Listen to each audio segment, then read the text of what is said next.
All right, I'm in the backyard sessions era Yes. this summer. I've got two guests, one of whom is hosting me. They were gracious enough to have us conduct this interview in their family backyard here. So we have Juno Hamilton, who plays bass, and we have the touring band leader, Maude Fortier, who is just wrapping up a 14-date Canadian tour by car. Oh, yeah. As readers of Rhythm Changes will know, because we talked before the tour. And I think when I was doing the video interviews with both of you, which you were kind enough to do in advance, I independently suggested to both of you that we should maybe talk when you arrive in Vancouver, which is basically at the end. Now, it isn't the very end, because depending on when I edit this and finish this, it may be before the gig or not, but the real end of the tour is on Friday, June 12th at Tyrant Studios, Maude Fortier Quartet with August McKinney on piano and Juno on bass, and Julian Ferrer on drums is going to play at Tyrant, and that's the real end of the tour. It is. Yeah, but it's really fun that I get to catch you now at basically the end, where you've already done about a dozen shows. Now, if I go back to what we were talking about beforehand, one of the first questions I had about this tour was who's driving? So let's get the real answer. How did you guys divide up the driving duties? Well, it was pretty equal in general. Although, like, it was funny. Every time it was raining, like pouring rain, it was always August that was driving. Like, it's just like, I guess his luck or something. But like, yeah, it was pretty equal between the two of us. And then we had our lovely passenger princess on the side. Yeah. Julia and I still maintain our N licenses, I think, if I'm not mistaken. So we did not do any of the driving, which I think might have been for the best.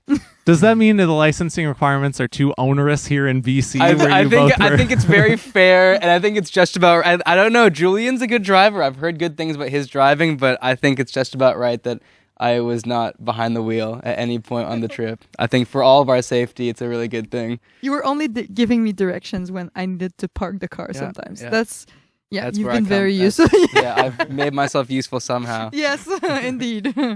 Oh, Yeah. God. Now, we almost crossed paths either in the Strait of Georgia or in Victoria yesterday, because as of the time of recording this, I went to Victoria for personal reasons yesterday, and you went to Victoria for professional reasons yesterday, because you were booked at Herman's Jazz Club, where there have been a lot of things going on. And so you ended up having to play in Victoria on a different date. But it was close enough to the original date that it seems like it all worked out pretty nicely. You played at James Bay United Church. Is that right, in Victoria? So how was your day in Victoria yesterday only? Well, as you said, it was pretty short. We got there like in the afternoon, and then we did the sound check. We played the show. We just like went out, did our own things in the evening. And then, we had a slow morning this morning in Victoria. We got to enjoy downtown a little bit, but then we were back. It was very short. Yeah. Had you been to Victoria very much in the past? A couple times. I mean, honestly, I've been only like high school trips or like, I suppose, really high school trips. The once or twice is the only reason I've been out there. I can't say I've been that much, but it was really nice. Like, honestly, I have some friends who live out there now who went to school there. I got to see some of them. It's, it's like, it's BC. It's very, very familiar for sure. Yeah, I just missed you guys because I was there earlier in the day, and then you came in. And then it was funny, I saw your story today talking about how you're having a slow morning. I was like, how are they going to get back here in time for this today? I know, because you texted me, see you at 3:30, and I was like, he thinks we're not going to be back. There's no sinister intent there at all. No. I'll make a correction. It was a slow morning because we woke up early to like just get a slow morning. Like we made it happen. Yeah. That's so funny. Okay, so let's rewind to the very beginning, which wasn't that long ago, but I mean, you've done a lot of stuff. So you played your way out of Montreal, like you played a couple of times, I think twice, like in the couple of days leading up to when you actually hit the road. But let's go to like the day that you hit the road. So like, had you played in Montreal the night before? Were you then rolling out? Like what was day one like? Take me back to day one. Well, we played on Wednesday the 20th at Le Balcon, and then we had one day like just to prepare and get ready, and then we left for Toronto. But we left super early in Toronto, and I used the day beforehand to just go get the car, because the car is a rental. And so we did that, and everyone woke up super early on the morning of Friday when we were playing in Toronto, because we had to drive all the way there before playing a first set at the Emmett Ray, and then later host the jam session at the Jazz Bistro. Wow. So that was a long day. Starting off with a bang. Oh, yeah. So what were those venues like for you? Had you been in those rooms before? Was it new? No, well, not for me. And I think, Juno, it was my first time in either venue, so it was really, it was like nice to see, it's Toronto, right? It's 6 hours away from Montreal, and so you sort of never really get to experience it for yourself unless you go for a really big reason. But you do know a lot of the names out there, and so to actually meet a lot of the people you've seen online in person was like really awesome. Yeah, especially at the Jazz Bistro where we played the jam. Like people I've been sort of stalking on Instagram for 4 or 5 years are making their appearance. Who are some of those people? Oh man, I mean, I gotta say one person I missed in particular that I have been stalking for a while. Hiro Tanaka, of all the bass players. I don't know. He's an awesome bass player. I caught him one time at the TU Jazz Fest in Toronto, but he's an awesome bass player that I've been following along on a lot of his stuff with Ali Nunez, with Jacob Chung. Definitely know them, sell their music. Yeah, for sure. No, he's a bit of a killer, and so it was. I mean, we couldn't see him sadly, but no, of all the people in Toronto, I couldn't go without saying Hiro Tanaka. I've been following his Instagram for a while now. Very cool. Anybody for you, Maude, that you met in Toronto that you already kind of knew out, or was it new people for you? It was mostly new people for me, but my parents were in the audience in wow. Toronto. Oh, that's they took the train from Quebec City to Toronto, which is like an 11-12 hour train ride.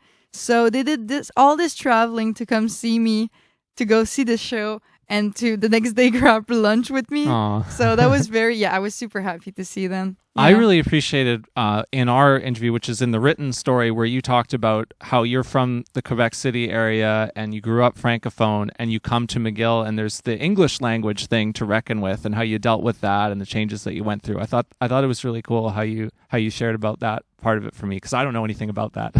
Yeah, well, it's a big part of who I am, and it's just like I learned mostly English like when I was, like I said, at McGill, and it's been super useful on this tour, let's be honest. But yeah, it's still a big part of who I am, and I'm very surprised that along the way there was a lot of Francophone communities, like even like in Sudbury, like in Winnipeg, I know there was one, but like pretty much like every like small cities we've been to, like they have some kind of French community. So it was nice. People would come to me and like speak to me in French, and I was like, oh really, oh my gosh. And it was always fun to be able to connect with that, even like in the most anglophone part of Canada. And then we didn't talk about it in our previous interview, Juno, but I then later came back around and checked it out that I interviewed you in 2022, in the fall of 2022, right after you finished your first year, like when you're going into your second year. And we've run into each other in Vancouver maybe about once annually, and so I've enjoyed hearing about your development as well. And so when I saw that you were tackling this huge project, I mean, I was inspired, that you were going for this. Yeah. Honestly, thank you. like we said before, I mean, just bringing up the names of people in Vancouver, because I've been in and out of the city for the last 5 years. You do get to grow up with some of the musicians out here, and so people like, I mentioned this before in my previous interview, but yeah, people like Carl DeYoung and Gordy Lee.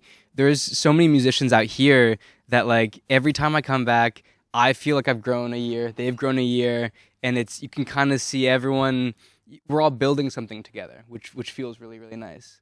Yeah, and you mentioned him to Rick's son, and he's been here, over the past year. Yeah. And then that was one of your bands, I think. You had a gig around that time. And it was those people. It was Rick, and it was Carl, it was Gordy. Yeah, exactly. Yeah. No, it was a really, that's the craziest thing, is that, those relationships. I mean, I remember Carl introducing me to Rick at the VSO practice rooms. Like, it's a very, to see these guys really, do huge things these days is super nice. And yeah, to look back on that gig, it felt insignificant then. It felt like a gig at the time, but to realize, wow, I shared a really big night it was like Julian Ferrer. It was Julian doing the door, I think. At your show back then? At my show. And like Gordy and I know Justin was in the audience. Like to have all these. Justin Wan? Yeah, exactly. Yeah. Like these, musicians who are killing it out here these days. Like to share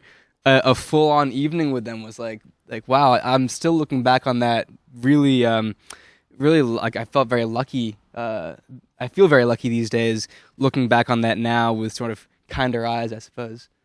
We'll get back to your arrival in Vancouver as we work our way through the tour, but let's continue. So you hit Toronto, you hit the ground running, you're busy, you're doing all this stuff, and it lands pretty good, it sounds like, among good company, and your folks are there, and you're discovering how this is going to be. So then where do you head? Where do you go next after Toronto gigs? So the next day we were in Hamilton, which honestly so nice. I really love that place. Like we played at Henry's on James, which is like, they're a pretty new club, and it was so nice. Like the vibes there were nice. There was a lot of people. The owner was super nice with us. So we had a great time in Hamilton.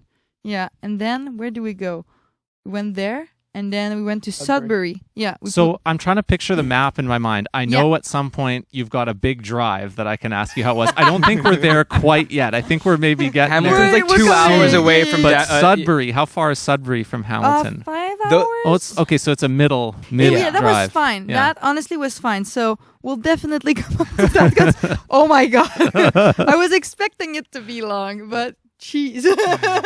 Yeah, like it's good because August and I really like to drive long distance. So we were able to split that, and August was begging me to drive. He was like, "Can I drive now? Can I drive?" Oh, I was like, "Sure, yes, go for it." That's a good fit. I mean, you would have maybe had some time to build some comfort with that driving around Quebec to different places. That's the thing, because the public transit there, and I'm from the suburb. I always had to drive. I got my driver's license. I was 16, so yeah.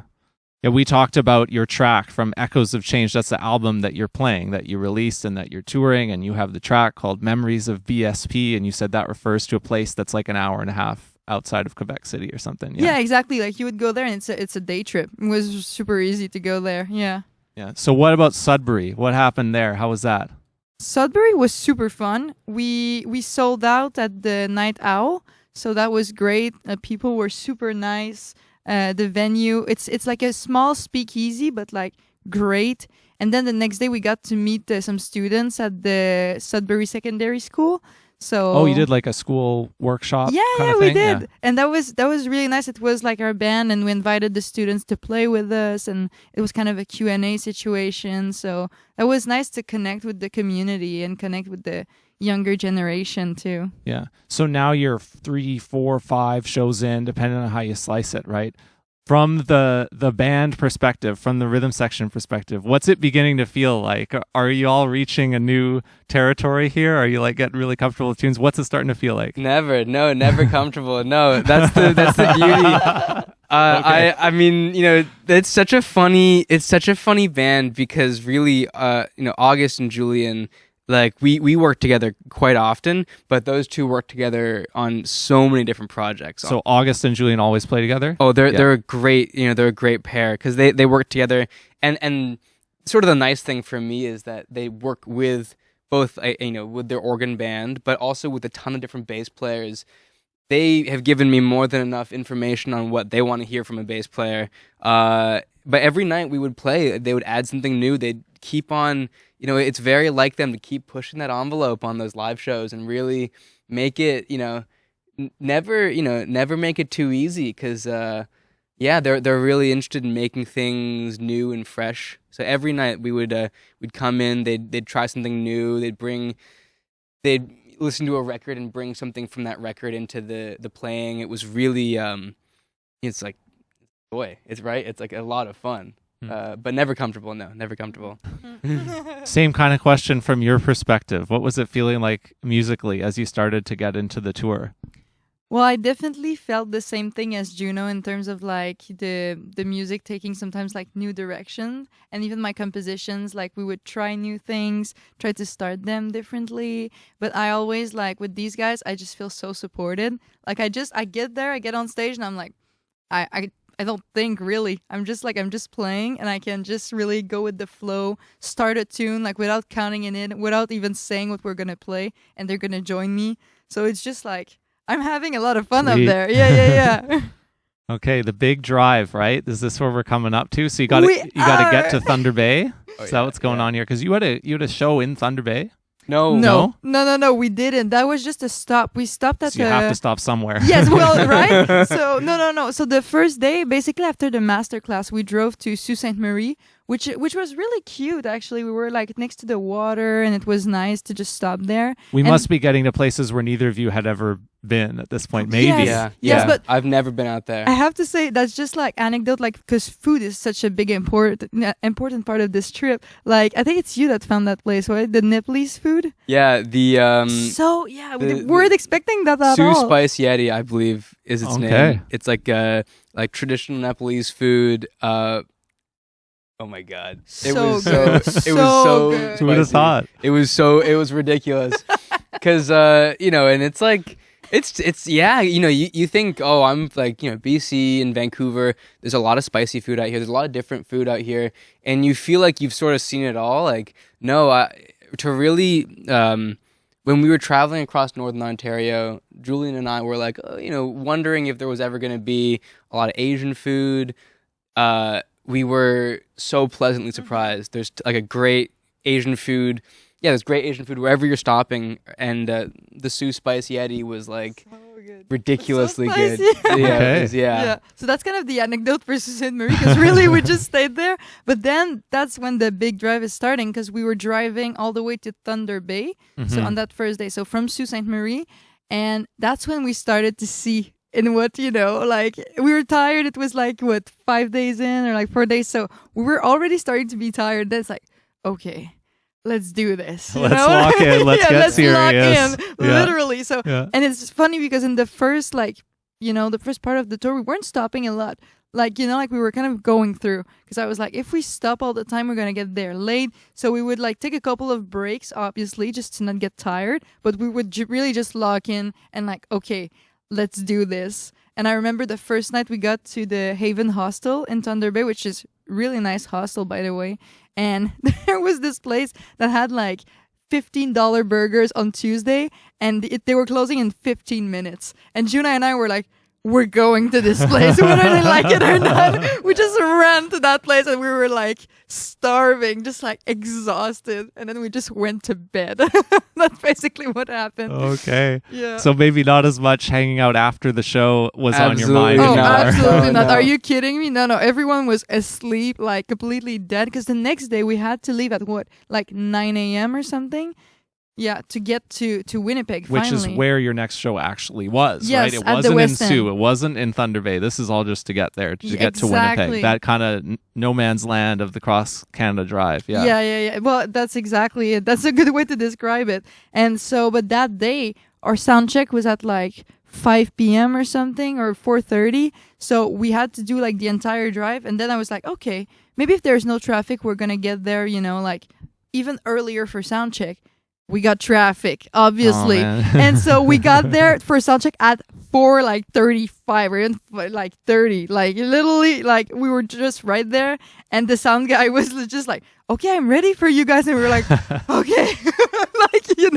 We're going to go to the bathroom, going to drink some water, and then we're going to play. But it's man, your brain is just mush. And you're just okay, now we need to do this. That's how it felt. How are you doing, Juno, at this point? How are you doing? Honestly, I do have to say, there's a lot of different approaches to how you start a gig, how you prepare for a gig.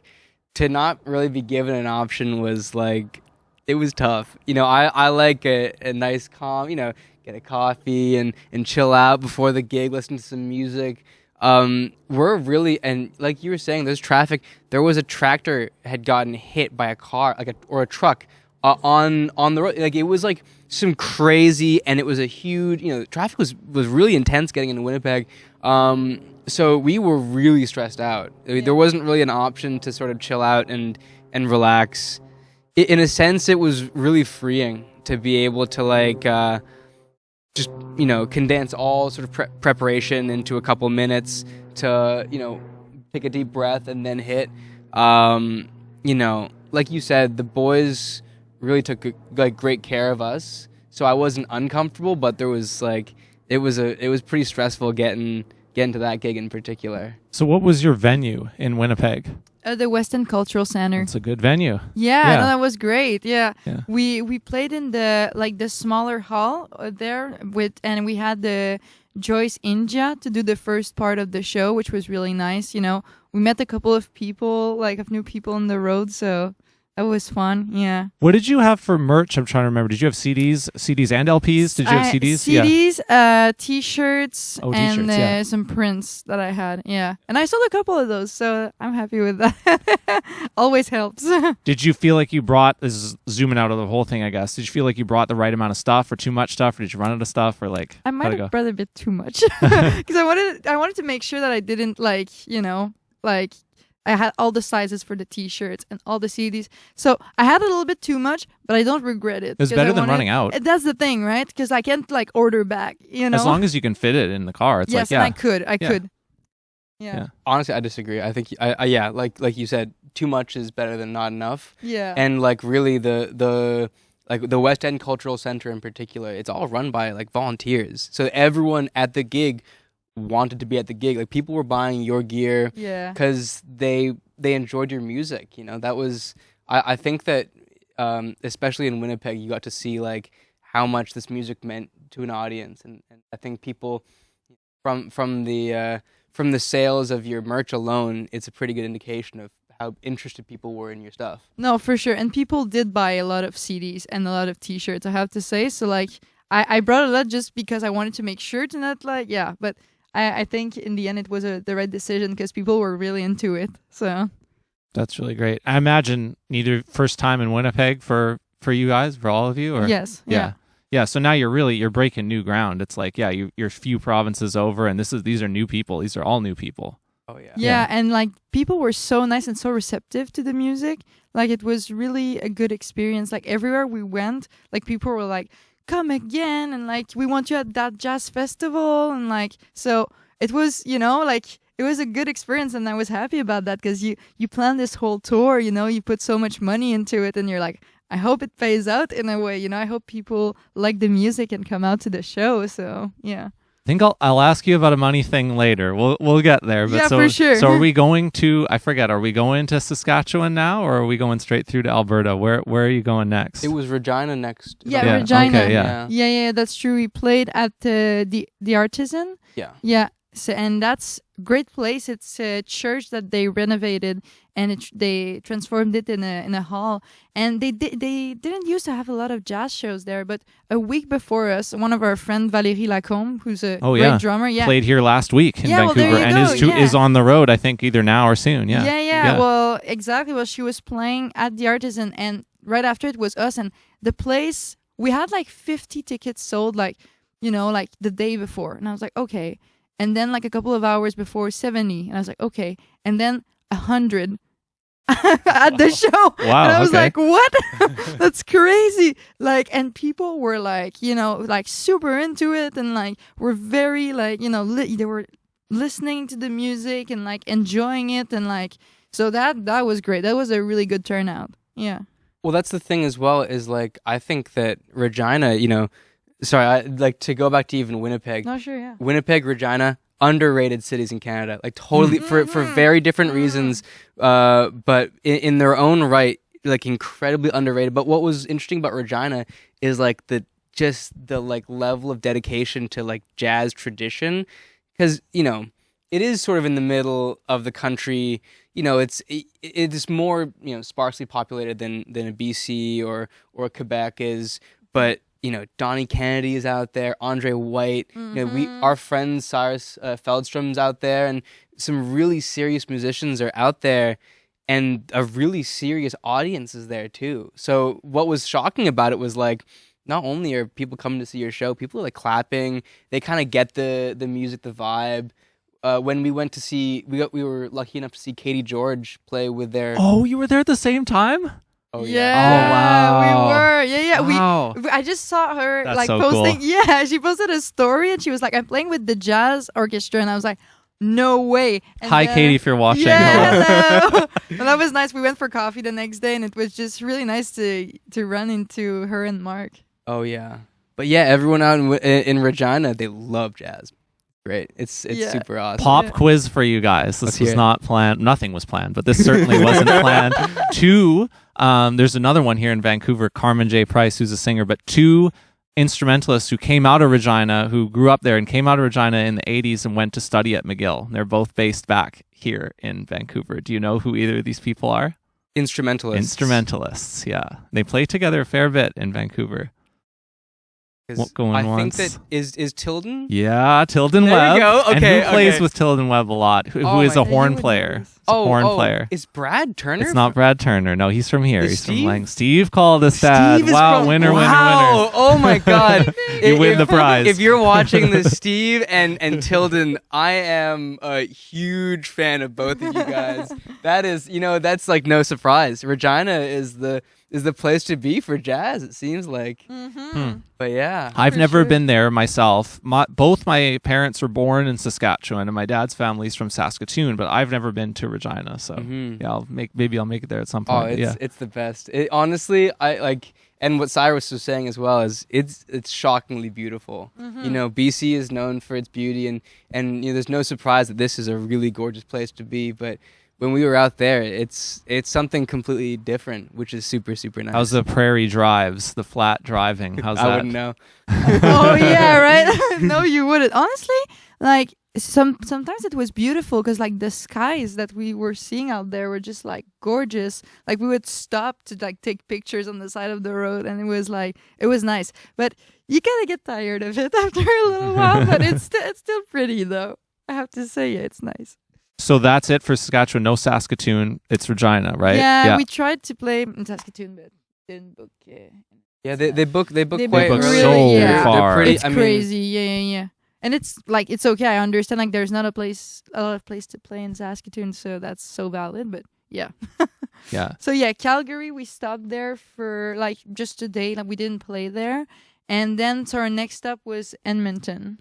Yeah. You played the Yardbird? Yeah. So how was the Yardbird? Yeah. So nice. Obviously, it's like the venue there. We signed the wall, and you could see like all the names like Christian Webb, like yeah. Like some of our Canadian like musicians like Kevin Dean, and they were like everyone was on that wall. Everyone. So it was really nice to play there, and we hosted the jam session, so we got to meet a couple of people from the jazz community there, and it was a nice experience overall. Yeah. Did you meet Biboye Onanuga? He's in Edmonton. Okay, so next time you go there, I mean, he organizes a bunch of smaller. He's kind of like an Infidels jazz type figure, I would say, in Edmonton in terms of like organizing a bunch of different things. So he plays drums. Okay. Yeah, you'll meet him at some point. We were lucky enough that Stephanie Urquhart actually, because that was actually the biggest thing was that because. It was so difficult for us to figure out venues and stuff towards the prairies. We don't really have connection out there. She blessed us with this Stephanie, one. Who went to McGill briefly, she really saved our butts get into the prairies, which was really, really nice of her. Yeah. So we have Stephanie to thank for absolutely. any connection to the prairies. Yep. And then it's like multiple things in BC. Not going straight through to Vancouver, but working your way through some of the smaller. That's where we're going next, right? Out of Edmonton. Yes. Well, so BC, we went to Revelstoke. Yeah, we played at the Tamanmoki barn, and just like absolutely gorgeous. Oh my gosh! And we have to thank Rochelle for hosting us into the barn because it's like it's not a jazz venue. It's not made for that either. It's like they had like concerts there before, but like not a lot. It's like they host weddings there sometimes, but it's like it's not a venue per se. So we kind of like created the event like from scratch, like very DIY sort of situation. And we still had like a really good turnout, even though like it's not a big place at all. Oh yeah, Rochelle Fletcher. I mean, she's a family friend, and so she was kind enough to like help us out way more than we expected with a lot of this stuff. But Rochelle really, she got us the venue. She prepared it with us. She did advertisements for us. We sold out Revelstoke and Kaslo, much because of her. Really, she was such a driving force in that in that part of BC where I have no connection really. Absolutely, yeah. So Kaslo, then what ends up happening there? So we played the first night. That was a funny gig. Like if you looked at our tour plan, like because we played in a pizzeria, like a Buddy's Pizzeria, which is like, we looked at that and I was like, okay, yeah, pizzeria. People went nuts for the music. Like we were just playing and like people were like let's go yelling and we're just like, whoa, like really into it, And I was like, what is this place? You know what I mean? I was like, and people were like singing along some standards and I was like, where am I right now? But like really like people love jazz in Kaslo. I was like really surprised. And they used to have a jazz festival there, but this year it's not happening. Yeah, so that's right. Hopefully maybe next year, but like, yeah, there's really a big interest for that. So Buddy's Pizzeria was the first night and the owner actually is a soprano saxophone player. So he was kind of really into the music as well. And the next day we played at Propel Studios, which is a really, really nice studio. And the view was like, on the mountains and the water. And people in the studio were so nice, so welcoming. And we sold out that one. And we recorded and filmed the show. So I'm going to post that eventually. But So this is like at a recording studio, but you got to bring in a live audience? Yeah, okay, so it was recording with audience, which was even nicer, because like you can hear the interaction in the video. How did you get to do it that way? Because that seems like something that you probably wouldn't find, like when you were just setting out to book the shows for this gig. Like, how'd you find that? Rochelle Fletcher. Okay, Rochelle Fletcher. Go, yeah. She's really that whole strip before Vancouver. I mean, she seems to know everyone and everything, and so she connected us to some people. It's important to note that I didn't know this. Kaslo is like 1,000 people. Yep. It's like really small, but the community is really tight knit, and so she connected us to someone who got us in contact with someone else who put our names in with the team at Propel, and they just they were super flexible with us. They were super willing to do a show out there. It was really sort of by their grace that we were able to do anything out there. Yeah. Wow. Okay. So we're made hay in BC times 2 or 3 even, because you had 2 dates in Kaslo. Yeah. So now, before we get into Vancouver, check in on a couple things. How has the quartet, the road and the quartet and the personal and the bandstand or anything, how has the vibe of the band evolved? Because now you've put in some serious kilometers, serious times. How is it starting to feel amongst the 4 of you guys? Do you want Honestly, I mean, it was great. Like, it was such a, because it's a challenge, right? Because I will say, like, we're sleeping in the same room every night, and it's like the 4 of us, and it's like really close quarters, and we're in the car all day, and it's really, there's very little time that we have away from each other. So really, like, it was, you would really see sort of the best in each person. You would see people really trying to learn to communicate with each other, trying to, bridge these gaps. We've never really needed to solve a lot of the issues that, of like, how often do we stop for a bathroom break? It's never been a thought in our mind in our regular gigs. And so suddenly when we're all thrust into the situation around each other, it's like, you see people grow in ways you'd never expect. And so I think that was super, super nice. It was a challenge because it's just like, it's so much. You see a lot of each other. You see a lot of each other. Yeah. But of anyone that we could have done that trip with, those 2, very emotionally articulate, like very like mature musicians, to have those 2 on the road with us was like a lifesaver. Really, it couldn't have been anyone else. You don't go back from something like that. You just like, you learn to really like know a lot about each other. And I think it's good, like, as we evolve as a band to, know each other in that way. And yeah. How often across the whole tour did you feel rushed? It was often. Often, okay.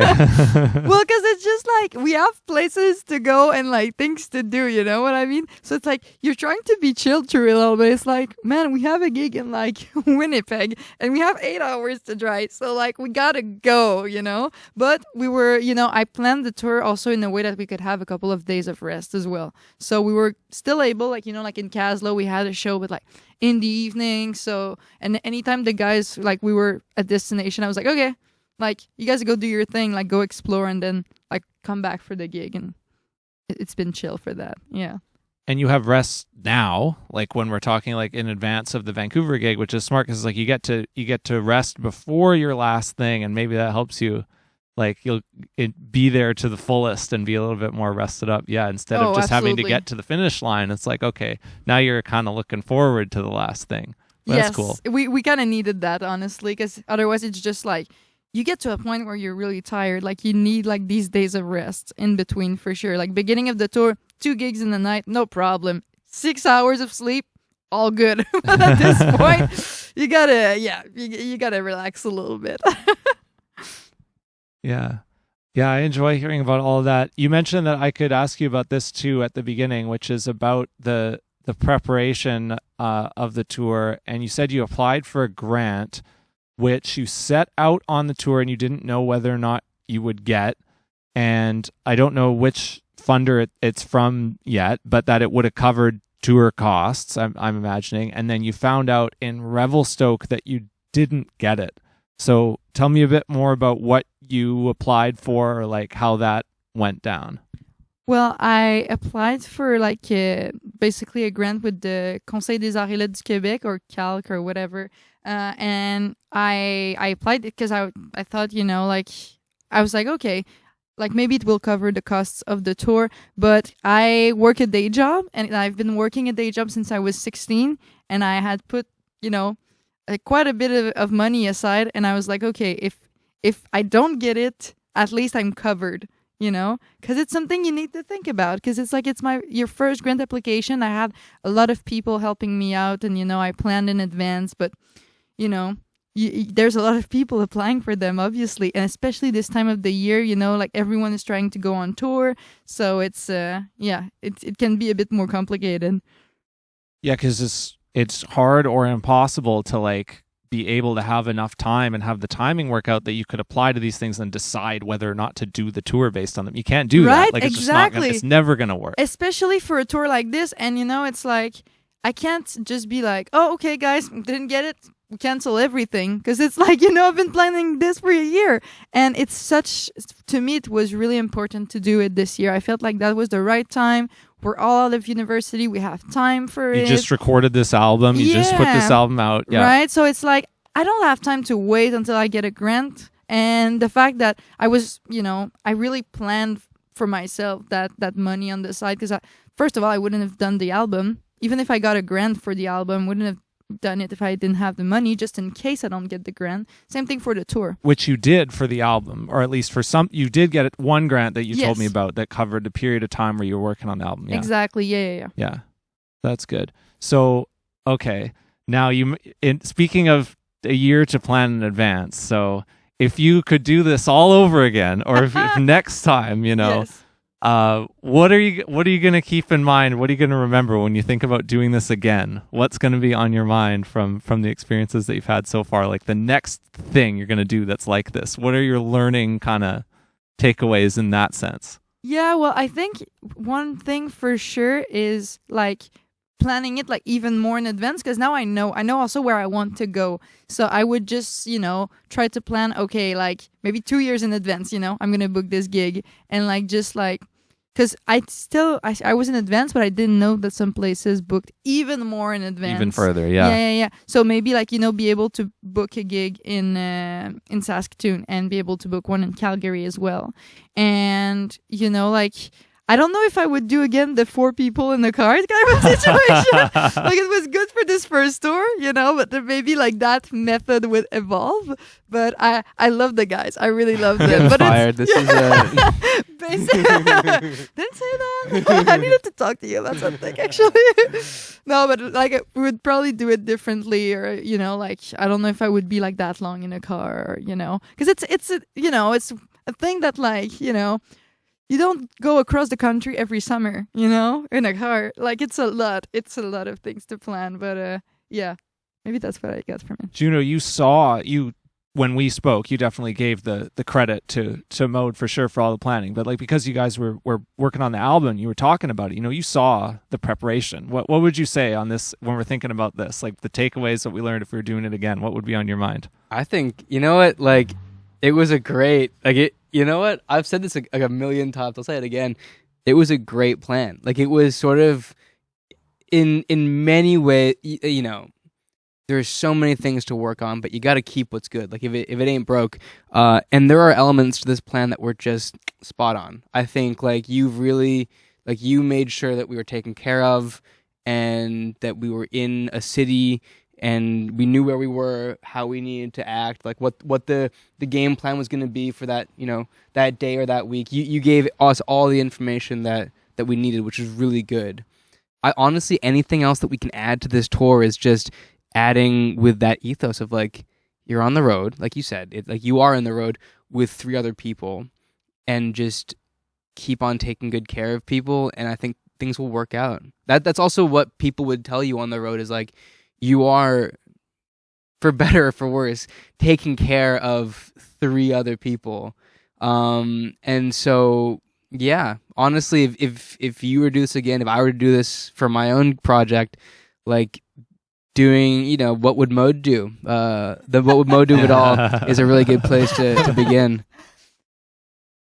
Yeah. Okay, Vancouver show coming up. What you're in Vancouver now, you said you visited here before, but this is your first real Vancouver show. What are you excited about? Talk to me about Vancouver times here. What are you doing in Vancouver? How are you feeling as we approach this final show? Well, right now, I would say we're mostly resting. Exactly. But yeah. It's mostly resting, like going for runs or for a walk and just like taking it easy, which is great.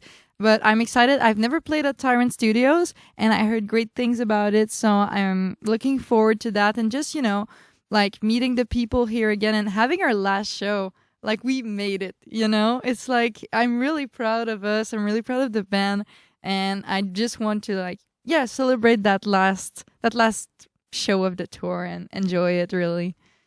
And what about you as a homecoming of sorts? How are you feeling? Yeah. Golden Ocean Chinese restaurant. Golden Ocean Chinese restaurant. Still thinking Kerrisdale. That's where we're going tomorrow. I'm taking a trip out there. Like, it's like Vancouver, right? And at a certain point, you kind of have to be a tourist in your own city. And like, while we're here, like, just take advantage of good food and like good hang. Like that's why, I feel myself drawing back to the city over and over and over again, like I was saying, because of the great people. I mean, because of the great food, because of the great people. So while we're here, like, get ready for the gig and take care of business. But like, there's so much to enjoy in Vancouver. This is a great place to be, and just enjoy it, Did we miss any restaurant shout outs that we wanted to go back to? A couple of really good ones.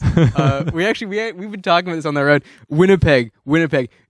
Like, fantastic roti. I'm like blanking on. I believe it's place? Femina's Roti place, if I'm pronouncing that right. Femina's Roti. Sam Ripat gave us some like ridiculous. Like, he's a great bass player in Montreal. He's from Winnipeg and just gave us a grocery list. Clementine Cafe. Clementine really Cafe. This is also Winnipeg? This is Winnipeg. Yeah, Winnipeg. I love you, Winnipeg. I'm coming back. He loves Winnipeg so much. Yeah, Femina's Roti, Clementine Cafe was really good. And That's another really good one. the Sioux Spice Yeti. I mean, yeah. If you can get those, you pack it up and go home at that point. You're done. No need to go to Winnipeg. Can't forget about it. It's okay. So you've already booked yourselves a show like real soon after you get back to Montreal, which you're headed back like pretty soon after the Tyrant show here. Yeah. So, but then like after that, like when do you start thinking about what's happening next, or what do you think about what's happening next over the summer or into the fall, or like whatever period of time you want to look at? Now, are you getting to the point, or have you been thinking about what's coming next, or is that going to happen when you get back to Montreal? What's that like? I always have a project on my mind. It's hard for me to stop, honestly, but like I'm always like that. But I think like right now what I really need is just like some time off to like compose. I'd like to, write some new music while I have some time off a little bit in the summer, and also just start planning like the next shows next tour. That would be fun to do another tour with the music and with the band. So yeah. Did you also graduate last May May of 2025? Yeah. Both of you did, yeah. I was last when I was this spring. This just spring. now. Yeah. Okay, recently. Yeah. So now it's like everything is. I'm relaxed. This is my vacation, which is nice. Mm-hmm. So it's a little bit of a different thing, because I was going to say, and if maybe I was assuming maybe this was the case with both of you, but it's for Maude, where it's like, you graduated 1 year ago, so you have done 1 year of after being graduated. You know what that feels like, and you did a lot of things that were like, really, these are like some of the best things you can do with that 1 year. So you've kind of set the bar, and you can it's not like you just graduated and you have to figure. You really are like, oh my gosh, what's happening next? But maybe Juno's a little bit closer to that. Yep.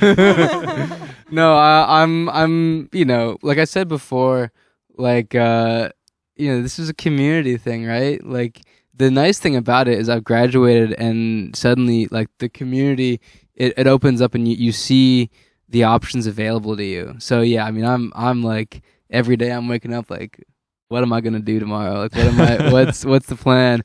But the good news is that I'm able to fall back on some, like, a really good support network, which is quite nice. Is there anything or anybody or any place else that we didn't get to that you wanted to shout out or point towards before we wrap up here, either of you? Food, actually, this is a food thing. I'm obsessed with food. I like more food, but also Kensington Market. Like, it is worth it. Oh, back to Toronto. Yeah, okay, yeah. there we go. Sorry, I just things to shout out. I love food.